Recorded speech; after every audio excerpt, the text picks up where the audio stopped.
Hello guys, in this video I will show you how to private profile. First step is open your Instagram app. As long as your profile is public, anyone can send you a message. They do not need your approval to do it. If you find this annoying, there is an excellent solution with a private profile. Only your follower can message you directly and you need to approve followers. So here is how to make your profile private.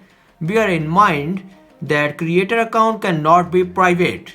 Then go to your profile by tapping your profile icon is the bottom right.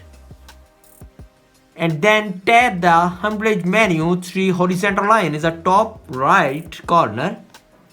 And then next step is tap settings is the top option.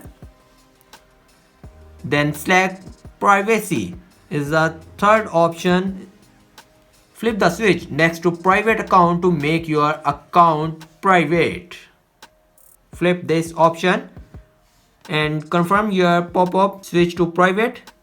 I'm confirm this option. Now your account is private. There is also a problem with this video, so ask about these comments. Any problem related to social media and internet, let them know in the comments bar so that a video can be made on it. Please like this video and subscribe our channel and press icon for any updates and notifications. Thanks for watching.